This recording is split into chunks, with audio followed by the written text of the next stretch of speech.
Good morning, good evening, good day, wherever you are in Australia, around the world. Welcome to this episode, this conversation with the Morning Tea Marketing Missus. The purpose of the Morning Tea Marketing Missus is to offer valuable tips that might help small business owners and sole traders improve their online presence and communicate more effectively to reach a larger audience. Your host, Narelle Gaddy. Narelle is an accredited accessibility auditor. We have myself. I help people get their brands out there for how they speak and how they deliver it.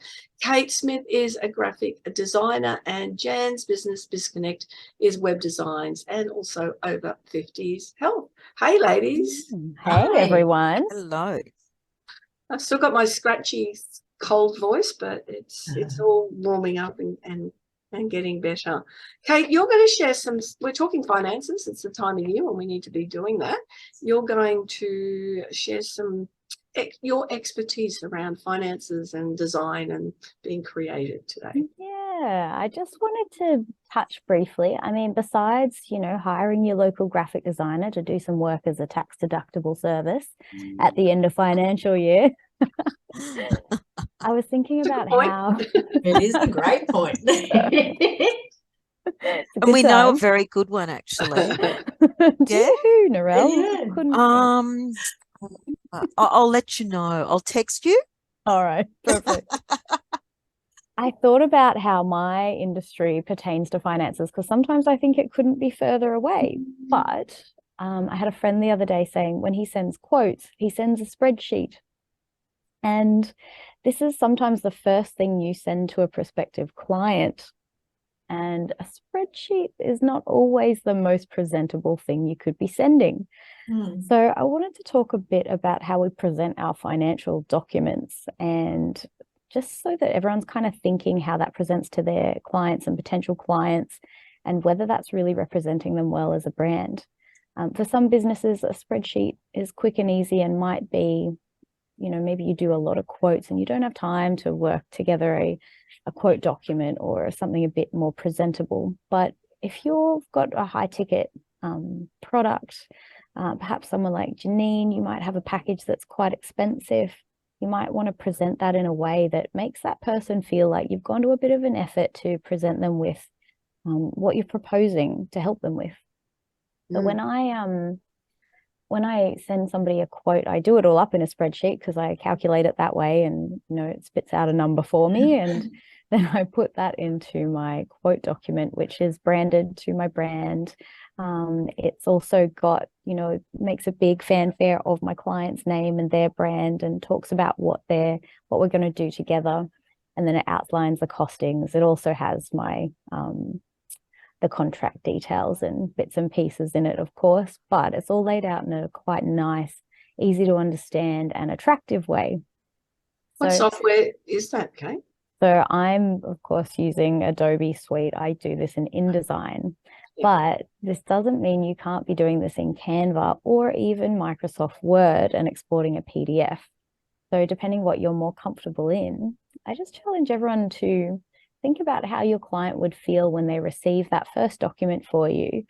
Is it representative of you? Does it look like you've gone to some effort to present them something beautiful? And could it be better? And whether you're more comfortable in Word or in Canva, maybe you can just move whatever you're sending into that, pretty it up a bit, make sure your branding's there, your colors are there. Just make it presentable, easy to digest. Don't put too much on any one page. It's okay if they scroll through a few pages. And give them something that looks like you've gone to some effort for them. And the one thing, Kate, that I'd really like to add to that, because I really like, I've been listening to everything you've discussed, so I've actually incorporated that into the way I do quotes. But the one extra step that I do, particularly with the logos and the different things that we've discussed all year, is I also double check the accessibility. So when you do a save as PDF, there is the accessibility checker in Adobe. Go and run it, because you do not know if the person that's getting the quote, you may not know whether they're dyslexic or you name it. I think it's just so important, because don't presume to know or make that assumption that the person has the same communication ability as you. That is true. Very good point. And easy to do, right? Oh, simple.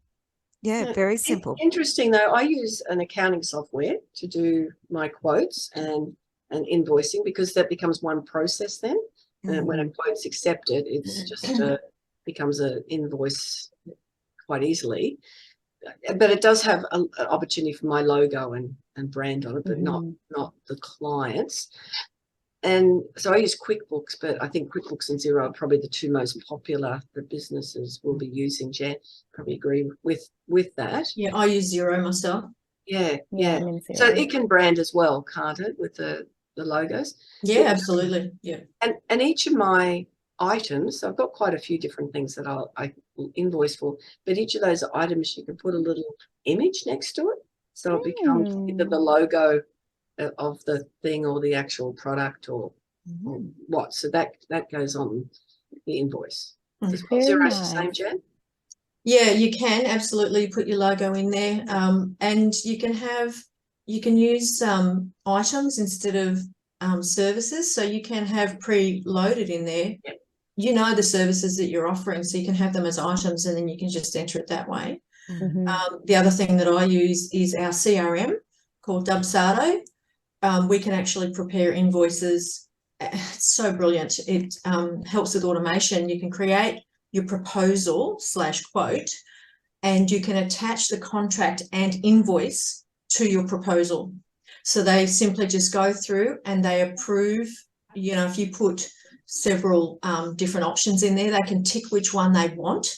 And then that will go through to the contract where they sign the contract, and then they go, we insist on a 50% deposit. So they then pay their deposit, and once that's done, we can then start their job. So again, we can pretty that up and we can create some beautiful pictures and put them in as a header Awesome. as well. So there are lots of different platforms that you can use, but I, like Janine, prefer the ones that, you know, once they've accepted that, then automatically the system is going to take you through to the next step. So with QuickBooks or Xero, you can create a quote. Once they've accepted that, it then becomes an invoice. Yeah. The other thing I just realized I do, because you know, I'll talk to people about what they want. So it's speaking training. Then they'll say, you know, I really need to have the confidence to speak to senior management. I need to be able to get my message across clearly. I need to be able to ensure that we get some funding for the job and have so as I'm speaking to them, I write those things down. So I do a PDF document with logos and branding that says all the things that they're getting in that training, that whatever it would be, the 6-hour package or something like that. So, Very nice. Yeah, I've got some package files that I also send to people that kind of outlines exactly what they get in the package, and it's quite visual. It's got some examples. So if it's a logo, it's got some examples of prior logo designs I've done. I think some reviews from my past clients talking about their experience with designing their logo with me, and these kind of things that just make you, one, it makes you look more official, so that when you're quoting your price, it looks more official and gives you the confidence to ask what you're worth, and it gives the client the idea that you're serious and you're professional as well. So yeah, excellent idea, Janine. Yeah, and that is a really good point, that how you are represented. And even one of the things a lot of people don't apply for GST because they're not earning the amount that you think you need. But when I first started out, I had so many businesses that were expecting a GST component in it. And I registered for GST then, even though I wasn't up to the amount that we were earning at that time for GST, but it just looked a lot more professional right across the board. Perception. Indeed, it does. And in a previous life, I had a bookkeeping franchise, and I would suggest, and look, accountants, different bookkeepers may suggest otherwise, but if you are not registered for GST, you can't claim GST that you're paying. And every day we're getting fuel, we're paying phone bills, we're paying insurance, all that kind of rent, all that stuff that has GST. So why not claim some of it back? Yeah. And that's actually a really good point, because you know, there's just so much money sitting there, isn't there, really? There is. Yep, absolutely. And I know the what is it, 75,000 turnover at the moment before you have to be registered, but I say dive in, mate. Claim what you can back from the beginning. Yeah. And it is, you've got the expense of doing your BAS then and all the time and things like that. But that, you know, there's people out there that are really good at it. If the accounting's not your thing, just get it done and then hand it off if that's not your thing.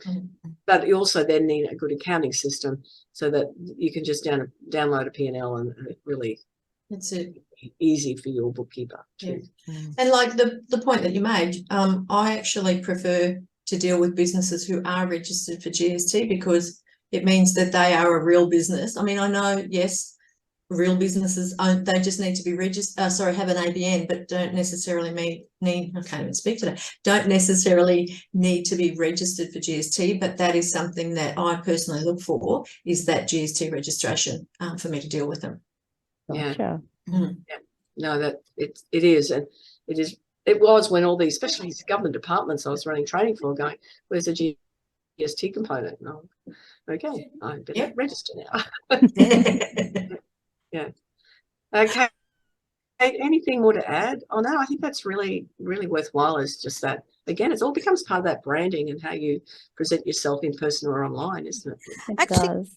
Kate, and I've always got that question. I'm sorry, it must be annoying for you, but something comes up and I think, oh, I've got to ask. So, Kate, so in your quotes, you would have, do you have a cover page with just your logo on it? What's the best sort of format that you would consider from a visual perspective? From a purely visual perspective, I do a cover page. So it has my logo, it has their name. If they don't have a logo yet, if I have their logo, I'm going to put that on there too. It just kind of outlines, you know, this is a proposal to, maybe the person involved is also listed there. Whatever details I have for them, I'll list there. Proposal for whatever we're doing together. And then it sets the tone for the document. So they're already like, okay, I know exactly what I'm going to look at. And then my next page is the figures and what the charges are and a bit of a breakdown. And then from there, it's the terms and conditions and all of those boring details, but hopefully laid out in a nicer way that is a bit more palatable than just straight text. Yeah, I guess the only thing I'd add is because we're talking about all these accounting programs where you get a point to put your logo and maybe another spot for something visual, make sure you look at how that's turned out. Because sometimes when you put your logo there, it's a bit squished or it's like right up against other things in the document. If that's the case, consider taking your logo into something like Canva and just putting a bit of white space around it. So make the canvas a bit bigger or shrink your logo down a bit, save that file out and enter that into your Xero or your QuickBooks so that your logo and your brand has that professional look, not just a crammed on there look. So take a look at the final one and just make sure it looks as good as it can. That's excellent. Great suggestion. Yeah, really, really good advice. Thank you, Kate. Look, another time where we all sit here and go, wow, yeah, each person's got something to add and ask questions, and that's what we're here for, is to be able to assist, as we said, small business owners, sole traders who are possibly starting out and looking for some advice from people who've been doing it for a little while now. And that is another conversation with Morning Tea Marketing Missus. Remember to subscribe to our YouTube channel so you do not miss a conversation, and share the stories that you've heard widely. We'll see you next time. Bye-bye. Bye. Bye.